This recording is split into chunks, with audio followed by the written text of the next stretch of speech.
नमस्कार दोस्तों, एक बार फिर वीकली करंट अफेयर में आपका स्वागत है। पहला मुख्य पॉइंट है ब्लू फ्लैग प्रमाणन। दोस्तों, हाल ही में शूनापुर और पूरी समुद्र तट को ब्लू फ्लैग प्रमाणन प्रदान किया गया है। यह दोनों समुद्र तट ओडिशा में है। इसे 2025-26 के लिए यह प्रमाणन दिया गया है। आपको बता दें कि शूनापुर जो उड़ीसा में है, इसे लगातार तीसरी बार ब्लू प्रमाणन प्रदान किया गया है। भारत में कुल 13 ऐसे समुद्र तट हैं जिसे 25-26 के लिए ब्लू फ्लैग प्रमाणन प्रदान किया गया। दोस्तों, यह प्रमाणन प्रदान कौन करता है? तो यह फाउंडेशन फॉर एनवायरमेंटल एजुकेशन द्वारा प्रदान किया जाता है। इसका मुख्यालय डेनमार्क में है। ब्लू फ्लैग प्रमाणन प्रदान करने के बाद जो समुद्री तट है उसका प्रबंधन एवं साफ सफाई तथा पर्यावरण अनुकूल इन्वायरमेंट वहाँ बनाया जाता है। अगला मुख्य पॉइंट है G20 शिखर सम्मेलन 2026। इसकी आयोजन अमेरिका के फ्लोरिडा प्रांत में किया जाएगा। G20 की स्थापना 1999 में हुई थी। इसके कुल सदस्य 21 हैं, जिसमें भारत एवं अफ्रीकी संघ भी शामिल है। पहले इसमें 20 ही देश थे। अफ्रीकी संघ शामिल होने के बाद इसमें कुल देश की संख्या 21 हो गई है। अगला पॉइंट है राष्ट्रीय जनजाति फिल्म महोत्सव 2025। हाल ही में इसका आयोजन मणिपुर में किया गया है 12 से 15 नवंबर के मध्य। इस महोत्सव का उद्देश्य था आदिवासी सांस्कृतिक विरासत, परंपरा और रचनात्मकता को बढ़ावा देना। इसकी आयोजन भगवान बिरसा मुंडा की 150वीं जयंती के उपलक्ष्य में की गई। अगला पॉइंट है राष्ट्रीय प्रेस दिवस।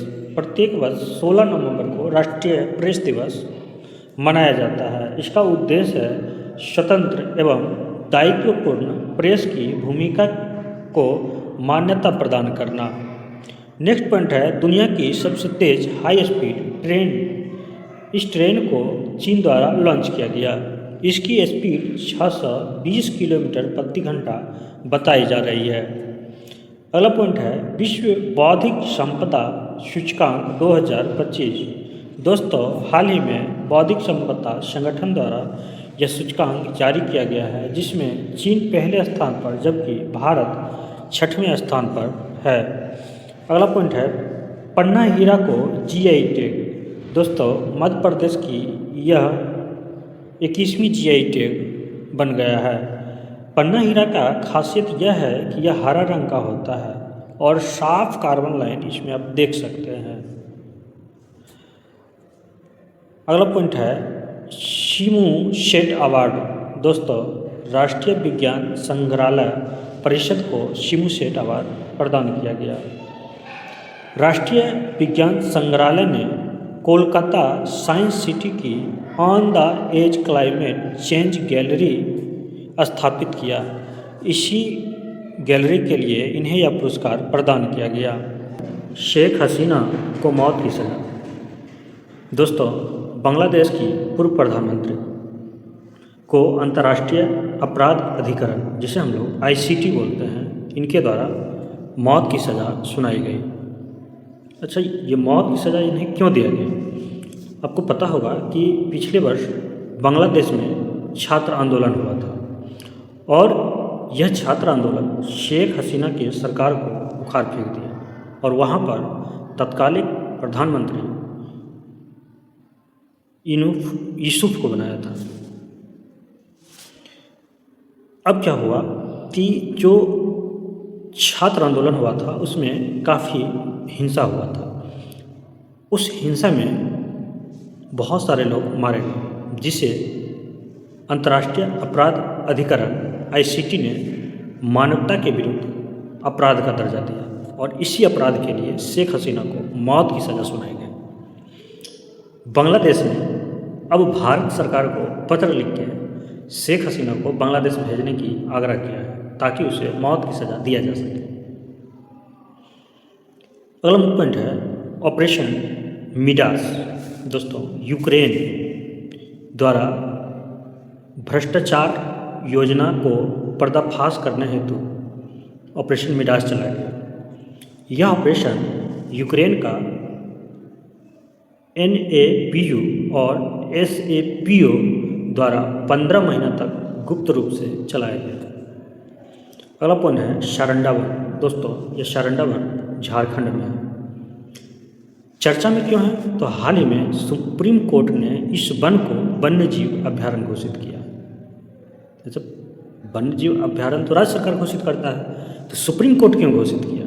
दोस्तों, सुप्रीम कोर्ट इसलिए घोषित किया क्योंकि यह क्षेत्र बहुत ही समृद्ध पारिस्थितिकी तंत्र वाला क्षेत्र है।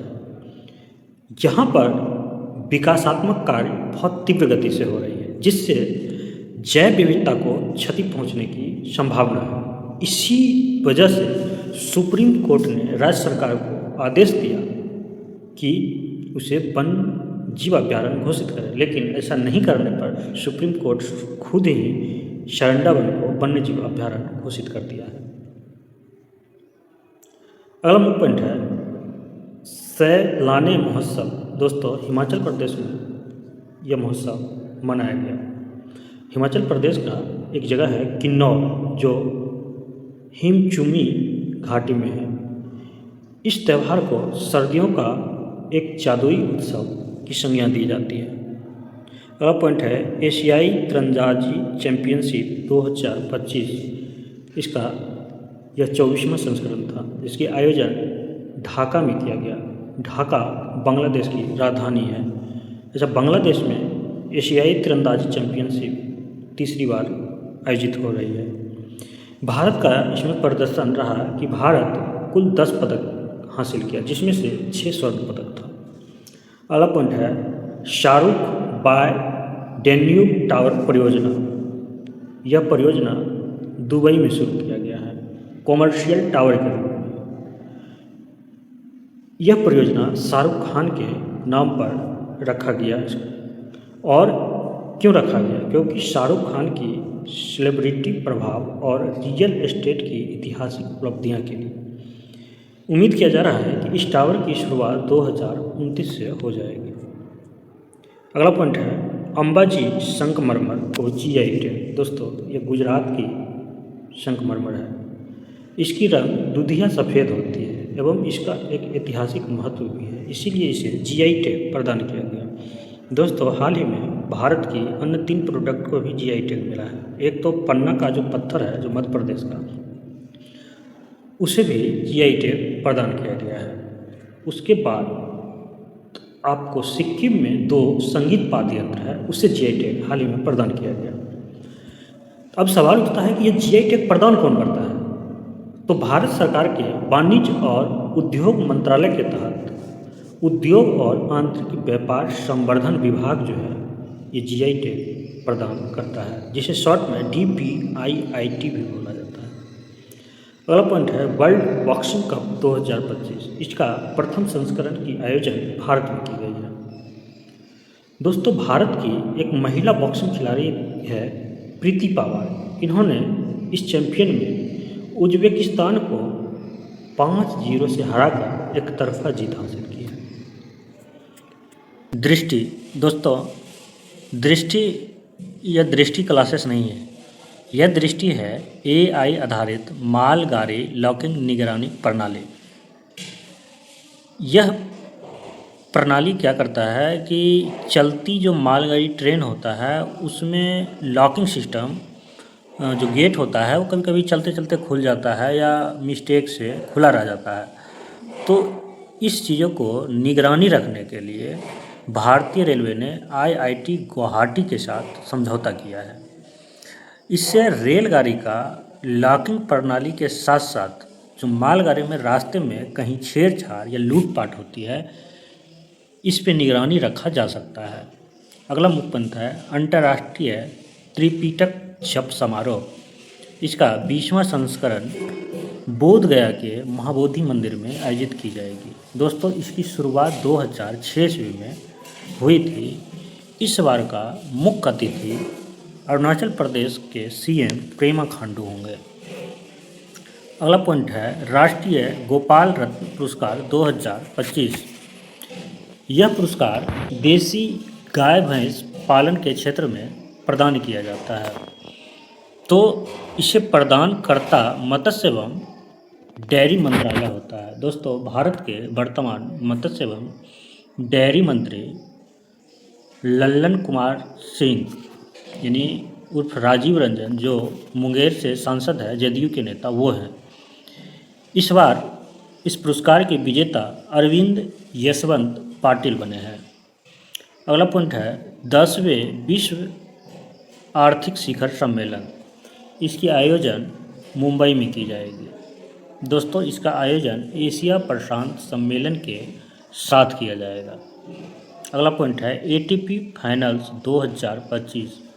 हाल ही में जैनिक सिनर ने एटीपी फाइनल जीता है। इसकी आयोजन इटली में हुई है। दोस्तों, मज़ेदार बात यह है कि जैनिक सिनर इटली के ही वासी है और इन्होंने अपने घर में एटीपी फाइनल जीता है। इन्होंने कार्लेस अल्करेज को हराया है। अगला पॉइंट है ऑपरेशन सदर्न स्पीयर। दोस्तों, अमेरिका द्वारा हाल ही में नार्को आतंकवादी नेटवर्क को ख़त्म करने के उद्देश्य से यह ऑपरेशन चलाया है। यह एक सैन्य अभियान था। अगला पॉइंट है अजय वारियर 2025 सैन्य अभ्यास। यह युद्धाभ्यास का 8वां संस्करण था। इसकी आयोजन भारत एवं ब्रिटेन के मध्य होती है। इस बार इसका आयोजन राजस्थान के बीकानेर जिले में महाजन फील्ड फायरिंग रेंज में किया गया। अगला पॉइंट है विधायक मुकुल राय का सदस्यता समाप्त। दोस्तों, कोलकाता उच्च न्यायालय ने हाल ही में फैसला सुनाया और इस फैसले के तहत मुकुल राय की विधानसभा से सदस्यता समाप्त कर दी गई। मुकुल राय टीएमसी का एक नेता है। इन्होंने पिछले विधानसभा चुनाव में भाजपा के टिकट से चुनाव लड़ा, लेकिन चुनाव जीतने के बाद ये तृणमूल कांग्रेस में जाके मिल गए। इस व्यवहार के लिए भाजपा के नेता ने पिटीशन फाइल किया, लेकिन विधानसभा अध्यक्ष ने इस पिटीशन को रद्द कर दिया और मुकुल राय को भाजपा का नेता माना। उसके बाद यह केस कोलकाता उच्च न्यायालय में चला गया और कोलकाता उच्च न्यायालय ने अब जब विधानसभा समाप्त होने वाली है तब फैसला सुनाया कि मुकुल राय भाजपा नहीं बल्कि टीएमसी का नेता है। इस आधार से इनकी सदस्यता समाप्त की जाती है। दोस्तों, यह सदस्यता दल बदल कानून के आधार पर किया गया। अच्छा, बताइए कि दल बदल कानून लाया कब गया? तो आपको याद है 52वां संविधान संशोधन 1985। तो 52वें संविधान संशोधन 1985 में दल बदल कानून लाया गया और इसे 10वीं अनुसूची में शामिल की गई। अब दल बदल कानून के तहत ये कहा जाता है कि अगर कोई भी विधायक या सांसद जिस राजनीतिक दल से चुनाव जीतते हैं, अगर उस राजनीतिक दल को छोड़कर किसी अन्य राजनीतिक दल में शामिल होते हैं तो उनकी सदस्यता समाप्त कर दी जाएगी। किसके द्वारा समाप्त की जाएगी? तो उस विधान परिषद, विधानसभा या लोकसभा या राज्यसभा, जो भी सभा होंगे उनके अध्यक्ष के द्वारा समाप्त किया जाएगा। लेकिन अगर वो अध्यक्ष किसी तरह से किसी पार्टी के पक्ष में फैसला देते हैं तो यह केस हाईकोर्ट या सुप्रीम कोर्ट में चला जाता है और फिर कोर्ट में ही इसका निर्णय होता है। दोस्तों, तो आपको एक बात पता है कि पिछले लोकसभा में वीआईपी पार्टी एवं एक मुस्लिम पार्टी, दोनों का 4-5 विधायक थे, जिसे वीआईपी पार्टी जो मुकेश सहनी की पार्टी है, उनकी पार्टी की चारों विधायक भाजपा में शामिल हो गया, लेकिन उसकी सदस्यता नहीं गई। तो ऐसा क्यों हुआ? या फिर हाल ही में आपने देखा होगा कि महाराष्ट्र में एकनाथ शिंदे शिवसेना से अलग होकर भाजपा को सपोर्ट करके सरकार बना के मुख्यमंत्री बन गया, लेकिन उसकी सदस्यता नहीं गई। तो इसका मतलब यह है कि इसमें कुछ अपवाद भी है। अपवाद यह है कि अगर पार्टी के 2/3 3 सदस्य किसी दूसरे पार्टी में शामिल हो जाती है तो उनका सदस्यता समाप्त नहीं होगा। अच्छा, ये 2/3 सदस्य 91वें संविधान संशोधन 2004 द्वारा बढ़ाया गया। पहले 1/3 सदस्य की बात थी। अगर 1/3 सदस्य दूसरे पार्टी में शामिल हो जाता तो यह वैलिड होता, लेकिन अब कितना हो गया, 2/3 सदस्य। बिहार में मुख्यमंत्री का शपथ ग्रहण। दोस्तों, 20 नवंबर यानी आज गांधी मैदान पटना में मुख्यमंत्री का शपथ ग्रहण समारोह होने वाला है। इस समारोह में नीतीश कुमार बिहार में 10वीं बार मुख्यमंत्री का शपथ लेंगे। आपकी जानकारी के लिए बता दें कि नीतीश कुमार 2000 ईस्वी में पहली बार बिहार के मुख्यमंत्री के रूप में शपथ लिए थे और 7 दिन तक मुख्यमंत्री रहे। उसके बाद 2005 में दूसरी बार शपथ ग्रहण किए और 5 साल का कार्यकाल पूरा किए। दोस्तों, हाल ही में बिहार में 18वीं विधानसभा का चुनाव संपन्न हुआ। इसमें एनडीए को कुल 202 सीट प्राप्त हुए और यह अपनी सरकार बनाने की दावा पेश किए। इसमें नीतीश कुमार को एनडीए दल का नेता चुना गया। इसके साथ ही एनडीए में मुख्य दल बीजेपी एवं जदयू है, तो बीजेपी दल का नेता सम्राट चौधरी को चुना गया एवं उपनेता विजय कुमार सिन्हा को चुना गया। इन दोनों को नीतीश कुमार के मुख्यमंत्री पद के साथ साथ उप मुख्यमंत्री पद पर शपथ दिलाए जाएंगे। दोस्तों, नीतीश कुमार के बारे में अन्य फैक्ट बता दें कि ये बिहार के 22वें मुख्यमंत्री हैं और ये सबसे लंबे समय तक बिहार का मुख्यमंत्री बने हैं। नीतीश कुमार केंद्र सरकार में कृषि एवं रेल मंत्रालय का भार भी संभाल चुके हैं। अगला पॉइंट है मोदी मिशन किताब। दोस्तों, मोदी मिशन किताब का लेखक अभिजीत बनर्जी हैं। इस किताब में नरेंद्र मोदी के जीवन के बारे में लिखा गया है। अगला पॉइंट है ग्लोबल बिग कैट्स समिट 2026। इसका आयोजन भारत के नई दिल्ली में किया जाएगा। यह समिट 7 बड़े बिल्लियों के संरक्षण पर आधारित होगा। आपको याद होगा कि भारत के सहयोग से इंटरनेशनल बिग कैट एलायंस का गठन 2023 में किया गया। उसके बाद 2025 में इसकी पहली बैठक एवं 2026 में दूसरी बैठक संपन्न होगी और दोनों ही बैठक भारत में ही होगी। वर्तमान में इसका अध्यक्ष भारत के पर्यावरण मंत्री भूपेंद्र यादव है। अच्छा, इसमें 7 बड़े बिल्लियों के संरक्षण की बात किया जाता है, तो इसमें से कौन कौन से 7 बड़े बिल्ली हैं? पहला है प्यूमा, जगुआर, हिम चीता यानी कि हिम तेंदुआ, बाघ, शेर, तेंदुआ एवं चीता। अगला पॉइंट है डॉन पुरस्कार 2025। यह यूएसए का खेल के क्षेत्र में प्रदान किए जाने वाले सबसे बड़े पुरस्कार हैं। हाल ही में ऑस्कर पियासी को यह पुरस्कार प्रदान किया गया है। दोस्तों, ऑस्कर पियासी फार्मूला 1 का खिलाड़ी है। इनके उत्कृष्ट प्रदर्शन हेतु इन्हें यह पुरस्कार प्रदान किया गया। अगला पॉइंट है Cambridge dictionary bird of the year. Parasocial को यह पुरस्कार प्रदान किया गया। पैरासोशल का मतलब है एक तरफा भावनात्मक रिश्ता। एक तरफा भावनात्मक रिश्ता का मतलब है कि हम किसी को चाहते हैं, चाहे वो सेलिब्रिटी हो, एआई हो या किसी सोशल मीडिया पर एक्टिव व्यक्ति हो, हम उसको बहुत चाहते हैं, लेकिन वो ना तो हमें जानता है ना हमें चाहता है। बस मेरा एक तरफा भावनात्मक रिश्ता उससे है। अगला पॉइंट है विश्व शौचालय दिवस। प्रत्येक वर्ष 19 नवंबर को विश्व शौचालय दिवस मनाया जाता है। यह दिवस पूरे विश्व में मनाया जाता है। इस बार का इसका थीम रहा है बदलती दुनिया में स्वच्छता पर केंद्रित। धन्यवाद दोस्तों, वीडियो अच्छा लगे तो लाइक करें एवं चैनल को सब्सक्राइब कर लें। मिलते हैं नेक्स्ट वीडियो में।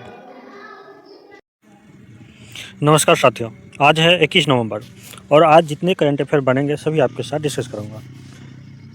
पहला मुख्य पॉइंट है इंदिरा गांधी शांति पुरस्कार।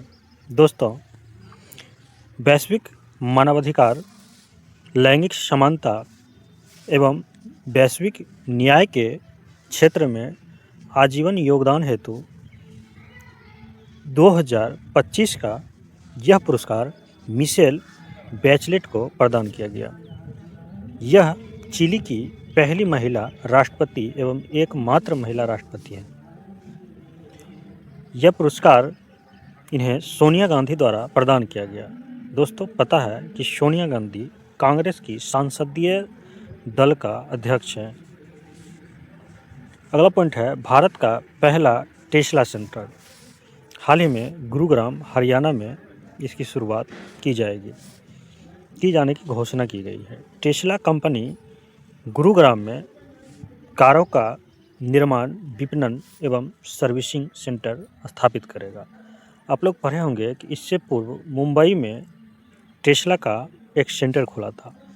वह एक्सपीरियंस सेंटर था और वहाँ पे सिर्फ टेस्ला के कारों का सेलिंग होता था, यानी मार्केटिंग वहाँ से होती थी। बाहर से बन के आता था और मुंबई से उसकी मार्केटिंग होकर वहाँ से सेल हो जाती थी। लेकिन अब टेस्ला का निर्माण और उसका मार्केटिंग, सर्विसिंग सारा गुरुग्राम हरियाणा में होगा। अब बताइए कि टेस्ला का मालिक कौन है? एलन मस्क का नाम सुने हैं? वही टेस्ला का मालिक है, जो दुनिया का सबसे अमीर व्यक्ति हैं। आज का मुख्य पॉइंट है कोलंबो सिक्योरिटी कॉन्क्लेव, शॉर्ट में बोले तो CSC। इसके सुरक्षा सलाहकारों की 7वीं बैठक नई दिल्ली में आयोजित हुई है। दोस्तों, इसकी अध्यक्षता भारत के सुरक्षा सलाहकार अजीत डोभाल करें। इसमें सदस्य देश मालदीव, मॉरिशस, श्रीलंका, बांग्लादेश एवं भारत शामिल होंगे। अगला पॉइंट है ISSF वर्ल्ड चैंपियनशिप 2025। इसका आयोजन इजिप्ट में किया गया। इसमें भारत का प्रदर्शन रहा कि भारत कुल 13 मेडल हासिल किए, जिसमें से गोल्ड 3, सिल्वर 6 और ब्रॉन्ज 4 था। इस प्रतिस्पर्धा में भारत तीसरे स्थान पर रहा, जबकि चीन प्रथम स्थान पर रहा। अगला पॉइंट है स्वदेशी सिकल सेल रोग जीन थेरेपी। दोस्तों, सिकल सेल है क्या? यह एक एनीमिया है जो ब्लड डिसऑर्डर में के कारण होता है और ये जेनेटिक है। हाल ही में क्रिस्पर आधारित टेक्नोलॉजी के माध्यम से बिरसा 101 नामक जीन थेरेपी की खोज की गई। इसको बनाने वाला है CSIR एवं इंटीग्रेटिव बायोलॉजी एक संस्थान है। क्रिस्पर के बारे में बता दें कि क्रिस्पर एक जीन एडिटिंग टेक्निक है। इसके माध्यम से शरीर में जीन को बदला जा सकता है। अगला पॉइंट है फीफा विश्व कप क्वालिफाइंग। हाल ही में फीफा विश्व कप क्वालिफाइंग मैच हुआ है। इसमें विश्व का सबसे छोटा देश जो जनसंख्या के आधार पर है, क्यून रासाओ, एक कैरेबियन देश है, ये क्वालिफाई कर गया है। इसकी आयोजन जो है 2026 में कनाडा, USA एवं मैक्सिको में संयुक्त रूप से की जाएगी।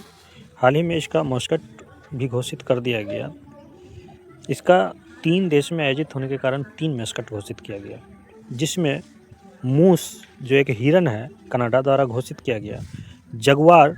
जगुआर चीता टाइप से है, बिल्ली, बड़े बिल्लियों का प्रजाति है, ये मैक्सिको ने घोषित किया। जबकि क्लूच एक गंजा चील है जिसे USA ने घोषित किया है। आज का अगला एवं अंतिम पॉइंट है विश्व बाल दिवस। प्रत्येक वर्ष 20 नवंबर को मनाया जाता है। UNA एवं यूनिसेफ के सहयोग से इसे पूरे विश्व में मनाया जाता है। इसका उद्देश्य है बच्चों के अधिकार, सम्मान एवं कल्याण के बारे में पूरे विश्व में जागरूकता फैलाना। मिस यूनिवर्स 2025 हाल ही में फातिमा बॉस यह पुरस्कार जीती है।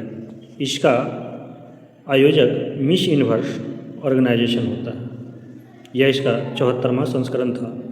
इसका पहला संस्करण 1952 में हुआ था। इस बार का थीम रहा है द पावर ऑफ लव। इसके आयोजन थाईलैंड में की गई। दोस्तों, आपको पता है कि मिस यूनिवर्स प्रतियोगिता सुंदरता के क्षेत्र में आयोजित किया जाता है। इसमें दुनिया भर के लोग पार्टिसिपेट करते हैं और इसमें सबसे सुंदर, और सुंदर का मतलब ये नहीं होता है कि देखने में सुंदर हो, सुंदरता हर एंगल से देखी जाती है, उसके विचार से, उसके भाषा से, उसकी शारीरिक संरचना से इत्यादि से। दोस्तों, भारत अब तक 3 बार मिस यूनिवर्स की खिताब जीत चुकी है, जिसमें से पहले बार 1994 ईस्वी में सुष्मिता सेन जीती थी, दूसरा 2000 ईस्वी में लारा दत्ता एवं 2021 में हरनाज सिंधु ने जीती थी। अगला पॉइंट है COP32 जलवायु सम्मेलन। इसका आयोजन तुर्की में किए जाने की घोषणा की गई है। इस आयोजन हेतु वार्ता का नेतृत्व ऑस्ट्रेलिया को सौंपा गया। अच्छा, इस सम्मेलन का उद्देश्य क्या होता है? इसका उद्देश्य है जलवायु फंड के लिए समर्थन जुटाना। दोस्तों, इसका आयोजन यूएनओ का एक संस्था है UNFCCC, इसके द्वारा किया जाता है। अगला पॉइंट है जनरेशन Z थीम आधारित डाकघर। इस तरह का पहला डाकघर IIT दिल्ली के कैंपस में खोला जाएगा। इसका उद्घाटन भारत के संचार मंत्री ज्योति आदित्य राव सिंधिया ने किया है। यह QR पर आधारित पार्सल बुकिंग एवं छात्र हितैषी स्पीड पोस्ट जैसे सुविधाएं प्रदान करेंगे। अगला पॉइंट है विश्व टेलीविज़न दिवस। दोस्तों, प्रत्येक वर्ष 21 नवंबर को विश्व टेलीविज़न दिवस मनाया जाता है, जिसका उद्देश्य होता है संचार, शिक्षा, संस्कृति एवं जन जागरूकता में टेलीविज़न की भूमिका को फैलाना। अगला पॉइंट है 5 चीता शावकों का जन्म। दोस्तों, मध्य प्रदेश के कूनो राष्ट्रीय उद्यान में एक मादा चीता है जिसका नाम है मुखी। इन्होंने 5 नवजात चीते को जन्म दिया है। इस तरह भारत में पहले कुल 27 चीता था। आपको पता है कि भारत से चीता लुप्त हो गई थी, तो नामीबिया, बोत्सवाना आदि जगहों से भारत में चीता लाया गया और सबसे पहले भारत में कूनो राष्ट्रीय उद्यान में चीता को बसाया गया। तो कुल भारत में चीता हो गए 27। अब 5 नए चीता को जन्म देने के बाद कुल संख्या हो गई 32। दोस्तों, कूनो राष्ट्रीय उद्यान के बाद हाल ही में गांधी राष्ट्रीय उद्यान मध्य प्रदेश में चीता को पुनर्वासित किया गया। इसके अलावा नर्मदापुरम राष्ट्रीय उद्यान में भी चीता आवास बनाए जाने की योजना बनाई गई। अगला पॉइंट है अंडर 19 क्रिकेट विश्व कप 2026। दोस्तों, ICC द्वारा इसकी आयोजन की जाएगी और इसकी आयोजन जो है जिम्बाब्वे एवं नामीबिया में संयुक्त रूप से होगा। ये जिम्बाब्वे, नामीबिया अफ्रीकी कंट्री है। इसमें नामीबिया में पहले बार कोई भी ICC कप होने जा रहा है। दोस्तों, इसमें कुल 16 टीम भाग लेगी एवं इस 16 में तंजानिया जैसे छोटे देश पहले बार भाग लेंगे। अगला पॉइंट है वर्ल्ड बॉक्सिंग कप 2025। हाल ही में इसका प्रथम संस्करण आयोजित हुआ है, संपन्न हो गया ये। इसका आयोजन 3 फेज में हुआ है। इसका फाइनल जो है नई दिल्ली में खेला गया। इसकी ऑर्गेनाइजेशन वर्ल्ड बॉक्सिंग द्वारा किया गया। वर्ल्ड बॉक्सिंग की स्थापना 2023 में किया गया हाल ही में। इसमें भारत का प्रदर्शन रहा। भारत ने 9 गोल्ड, 6 सिल्वर एवं 5 ब्रॉन्ज के साथ कुल 20 मेडल जीते एवं प्रथम स्थान हासिल किया। दोस्तों, आज का यह सेशन आपको कैसा लगा कमेंट करके बताएं। वीडियो को लाइक कर ले, चैनल को सब्सक्राइब कर ले।